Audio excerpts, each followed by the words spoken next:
Alhamdulillah wassalatu wassalam. Bismillah walhamdulillah wassalatu wassalam Rasulullah sallallahu alaihi wasallam. Assalamu alaikum wa rahmatullahi wa barakatuhu. Dear brothers and sisters, inshallah ta'ala, hope you're well.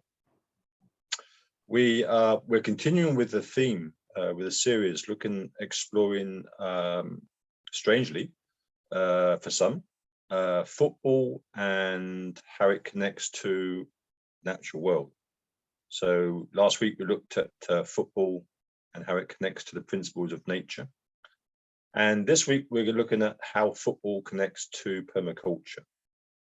Why on earth are we doing this? Well, one has to think out of the box. One has to think in terms of becoming a modern polymath. Understand that to understand today's world, we have to become that modern polymath and look at different subjects and look for those connections.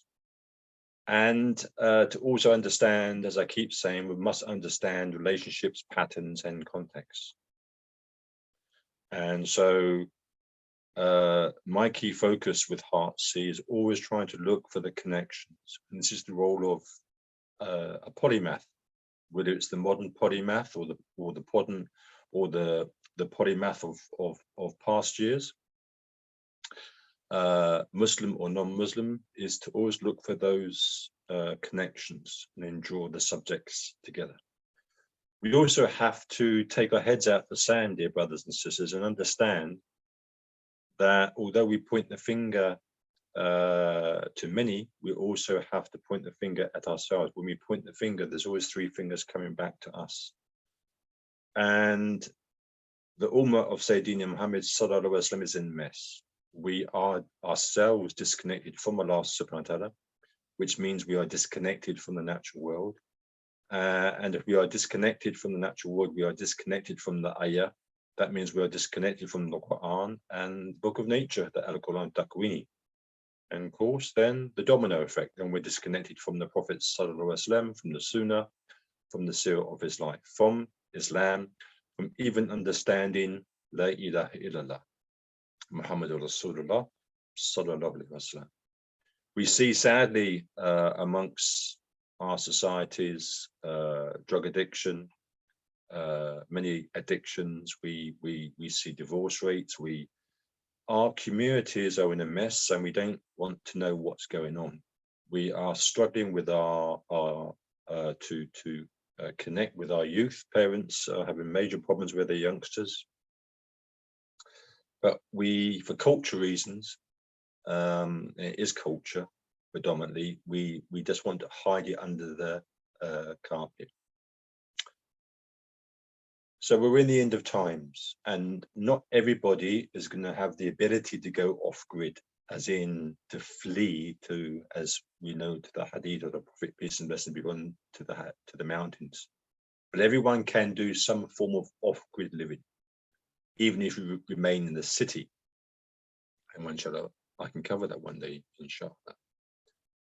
So we need to go off-grid in some way to protect our deen, our relationship with Allah subhanahu wa ta'ala. Otherwise, this Dajjalic system will just totally destroy us.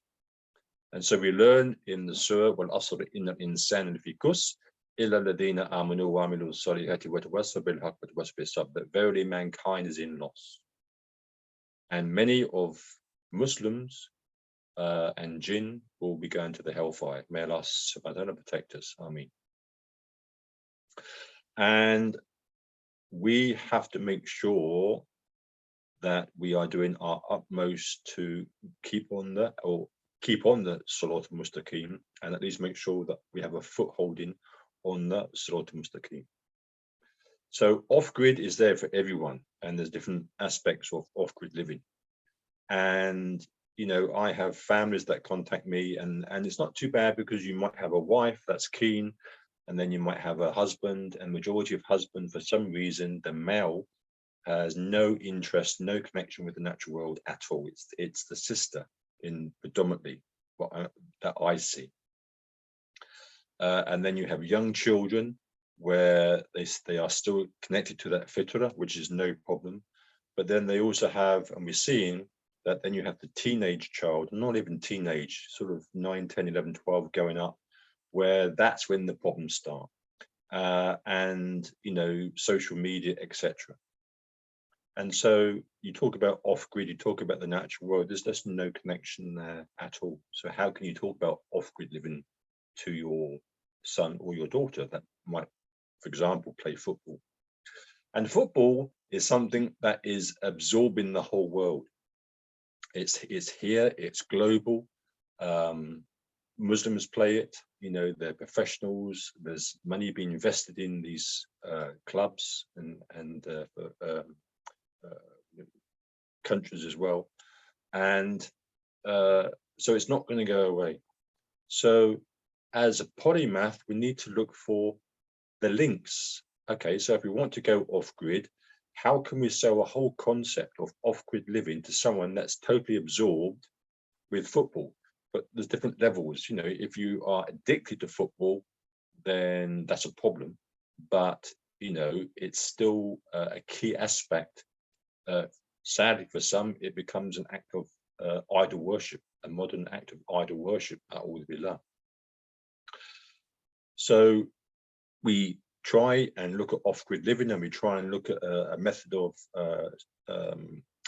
living off the land, using and being sustainable, and using permaculture design. So if we want to introduce that to our youth, can there be a connection with football? And the answer is yes.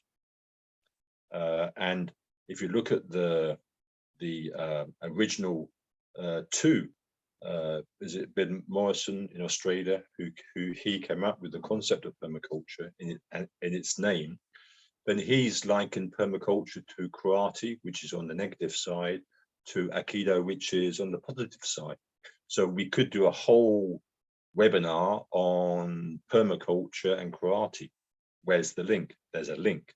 Or permaculture versus Aikido. So if you want to learn martial arts, and that's part of survival, connect that to archery, connect that to horse riding, connect that to swimming, which is from the Sunnah of the Prophet Sallallahu Alaihi Wasallam, then martial arts, self-defense is important. So there's a tremendous welcoming link there. But today we're just going to look at football and permaculture and just look at some links, and that will then enable you then to perhaps use some of those links to reach out to your children who may not understand about off-grid living, about farming, and you'll be able to say, well, look, okay, so this is something that we can do. So instead of what is happening now is that the Muslim communities and the scholars are doing Islamic events, but just to please the kids, that they're entertaining them with football. Use football and connect it in a purposeful manner with permaculture, but obviously Islamic permaculture. So let's proceed. Bismillah. So why are we connecting football with permaculture? As I said to you, keep an eye on, as I keep mentioning, relationships, the term relationships and patterns and context. And so I also football coach. And so, you know, and it interests me a lot, but as I football coach, and as a qualified, you know, football coach, and still learning as I learn in my coaching ability, I try and think, how can I connect football to Al-Islam? How can I connect football to off-grid living? How can I connect football to permaculture or to whatever? Is there a link? And surprisingly, there are some amazing links, and these are doors that you can use to reach out to the youngsters who may not be connected or see any connection at all. Next slide.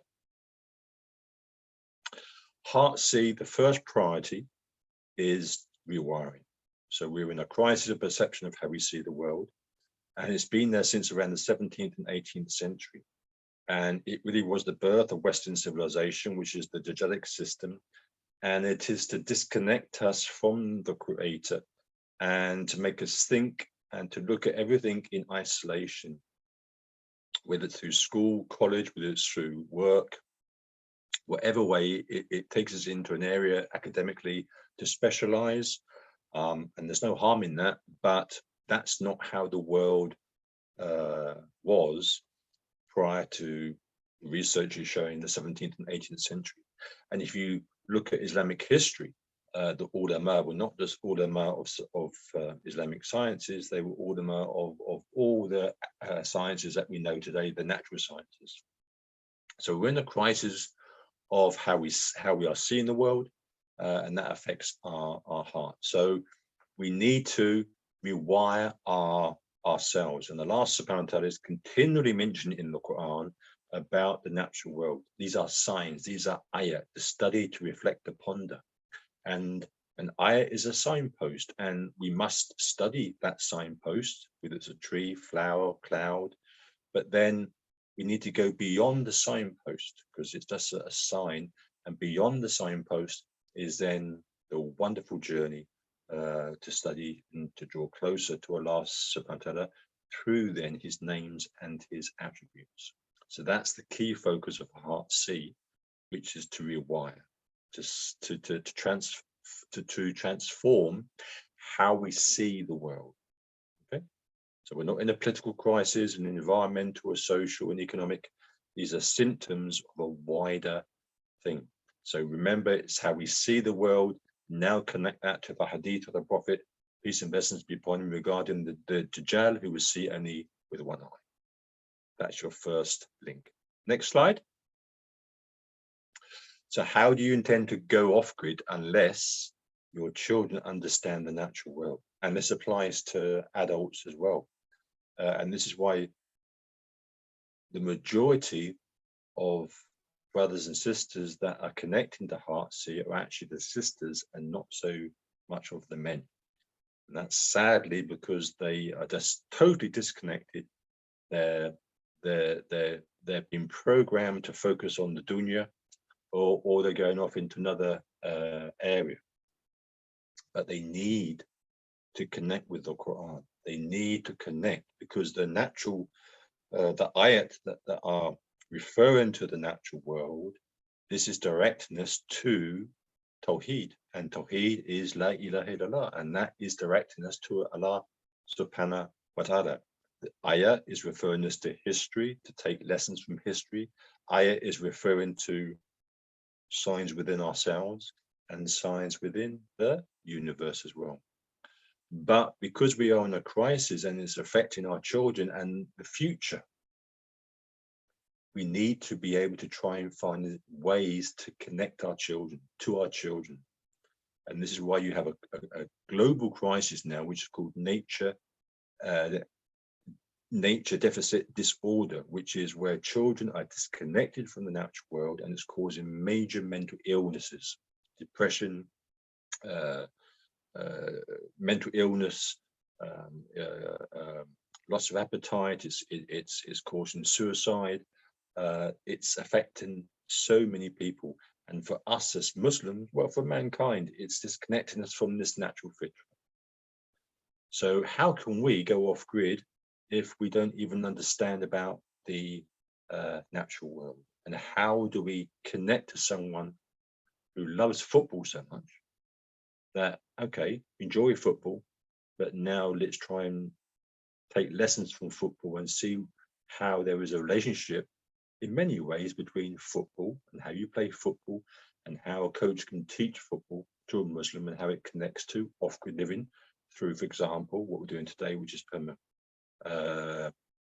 permaculture. Next slide. So the Dajjal and the influence and control over our children. This is the concern, and this is why we need the modern polymath. Okay, I urge many of you who are parents, please think about guiding your children to become polymaths. There will be obstacles, there will be challenge, because that is not how society today is structured, it's controlled. You are conditioned to specialize, you are conditioned to study things in isolation.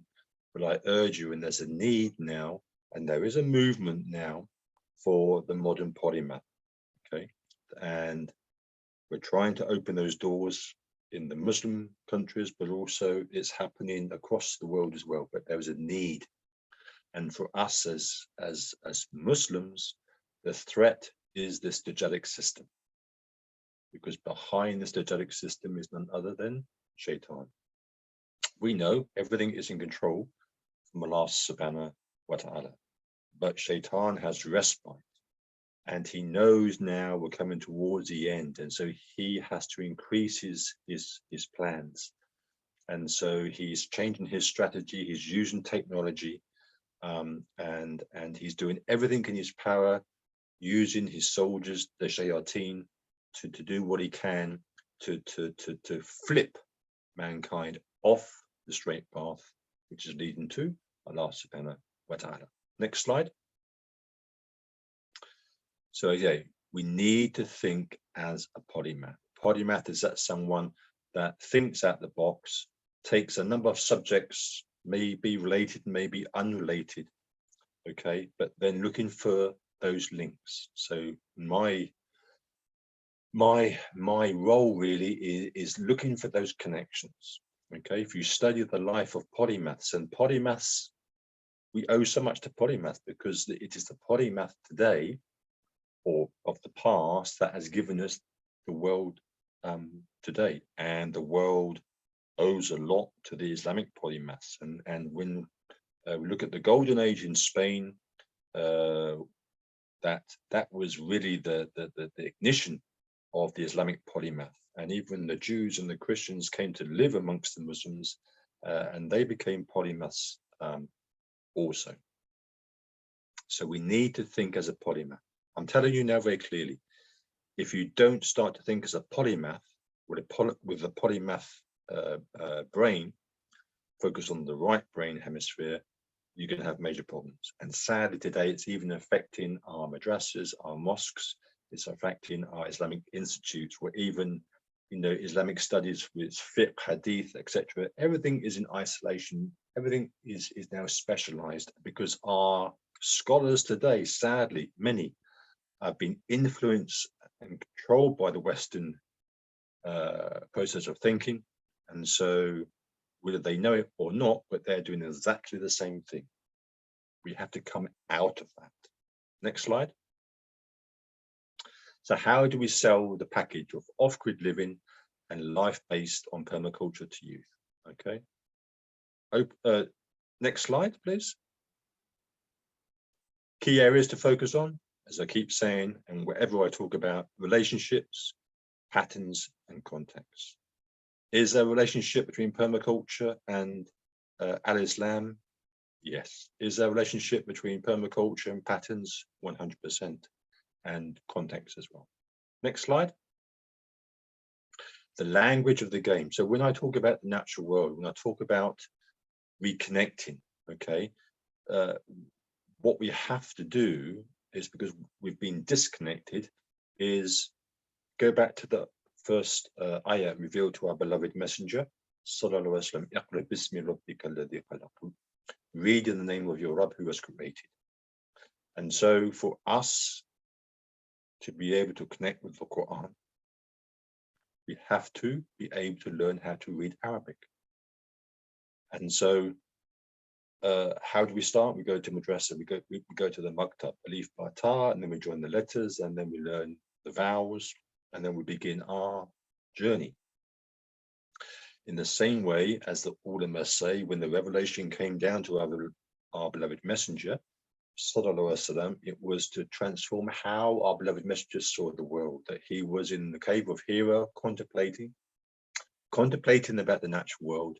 And as the ulama say, that was also a book to be read, al-Quran al-Taqrini, because the Quran, the revelation, has ayah, and ayah means sign. And so, for example, Allah subhanahu wa ta'ala will continually mention in the Quran about signs in nature, to look and to ponder. So as we're reading the Quran and it's referring to the signs in nature, so again so how do we engage with the signs in nature? It's not just about looking, it's about contemplating, it's about learning. So how do we learn? How do we learn to read? The same way as we learn to read the Quran. And so we have to learn how to read the signs of the natural world. And we do that by being in the company of the ulama, as Allah subhanahu wa ta'ala says, kunum as-sadiqeen, by being in the company of our biological leaders. And for us to learn the Quran, the revelation, we have to be in company of the Imams of the ulama. So how do we learn about football and how it makes that connection, for example, to permaculture? We have to learn the language of the game. And this is where coaches now, the modern coach, which is becoming like a polymath, is thinking out of the box. The modern football coach is connecting to ecology. And they're learning, there's a connection with relationships and with patterns and with context. Okay, next slide. So it's the importance of seeing. Why? Remember, our beloved messenger, Sallallahu Alaihi Wasallam, was in the cave of Hira, and he actually was going off grid. It wasn't a long off grid, just from Mecca to the cave, but it was a form of off grid. And there, what he was doing, he was in deep tafakkur, contemplation, and he was looking at the creation. He was pondering. And so when we declare the kalima, ashhadu an, it means that we testify. And in the majority of cases, when we testify, it means that we have seen. We can hear, but it means that we have seen. And so Allah subhanahu wa ta'ala, continuing in the Quran, commands mankind to study, to see the natural world. Why do you not see? See this, look at this, throughout the Quran. And so we have to learn to see, but see through the Quranic lens and not through this Western Tajaric lens, which is controlling how we see, which is just looking at things in isolation. It's taken a snapshot, and that's the problem. Next slide. And so as football coaches, again, we need to be able to think out of the box. We need to tap into our right brain hemisphere as well as the left. We need to be able to look at all of the players. We need to be able to look at the whole sort of pitch. Okay, so the importance of seeing in football. Likewise, as I said last week, when we watch football many times and we're watching a football match, and often in the majority of times we are just focused on the ball. Okay, the cameras are directing us, conditioning us to focus on the ball. But it's not until after a football match is that then they talk to the football analyst that suddenly it's the football analyst that throughout the whole game has stepped back and has joined the dots and has looked at what's going on outside of you. And it's amazing how suddenly they would say, well, that led to that, and that led to this, and you saw 2 players there and 3 players there, and suddenly they start to draw patterns on screens, and you just think, well, I just never saw that, because you weren't meant to see it. You were meant to just see and focus on the ball. But there's a lesson there by observing the football analyst, because they are seeing the whole game. They are connecting the dots. Okay, just like we do with the stars. And we use the stars to navigate. So the importance of seeing in football is something that is very important to me as a coach. And we need to be able to reach out to our children who play football or even watch football to try and connect with them, to learn how to see football in a different way, and particularly if they're playing football. Next slide.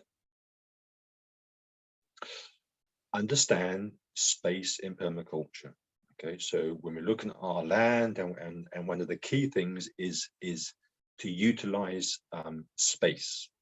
Okay, so we go out into the forest, we go out into the natural world, okay, where man hasn't done anything, he hasn't farmed it, the natural world, we utilize space, and part of permaculture design is to try and mimic how the natural world works, is to utilize space.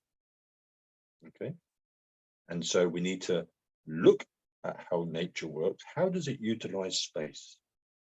And then transfer that onto the football pitch. Next slide.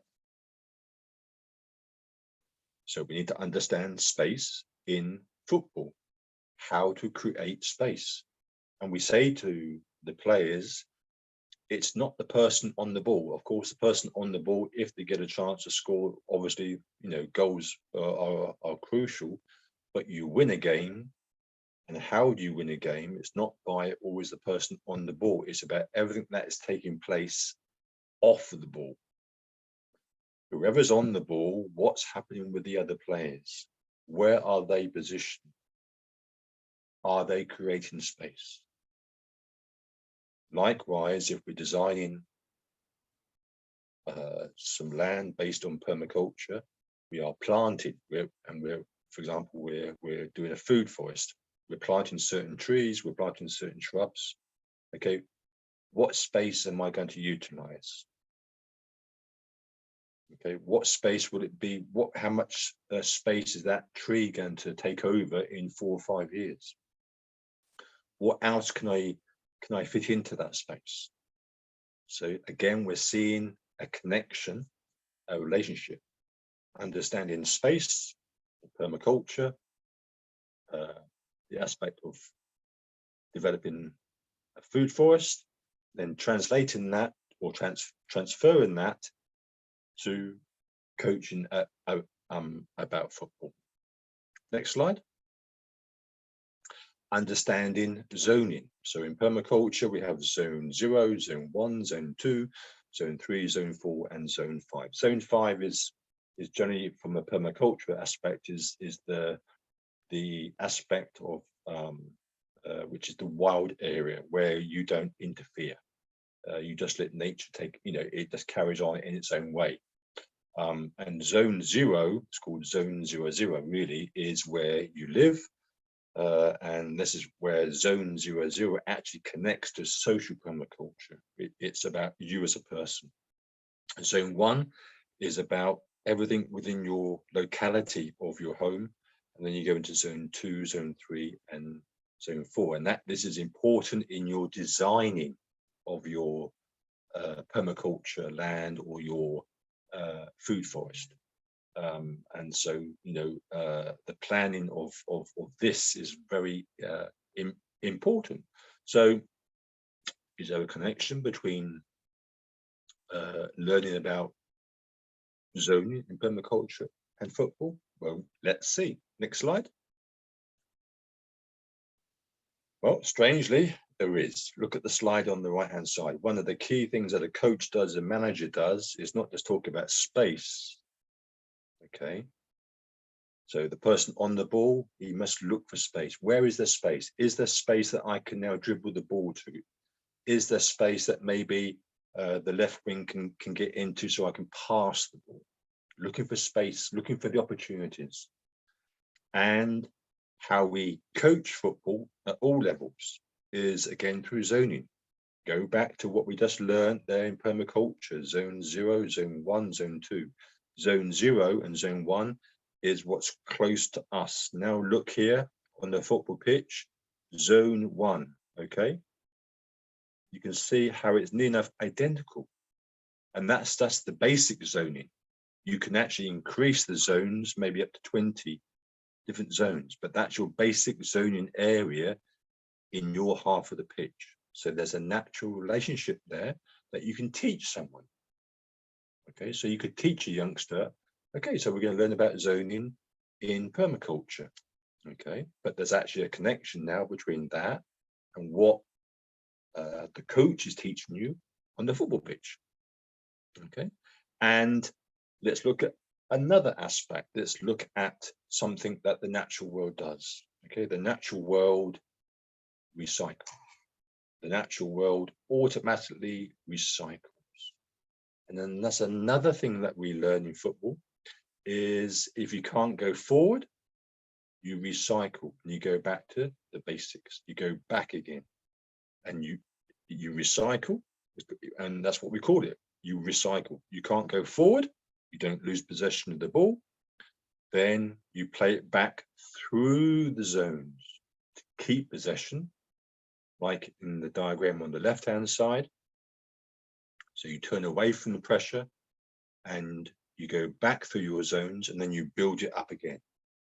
Same process in the design of your permaculture garden. Okay, you establish your zones, but in certain times, what you have in perhaps you've planted in zone 3 or zone 4, it's not working, so you decide to take whatever is in zone 3, you might plant that in zone 4, and whatever is in zone 3, you might plant that in zone 2, etc. So again, we've seen space connections, and we've seen zoning, and we've seen the sense of looking as well. Amazing connections that we can use to reach out to our youth and adults as well.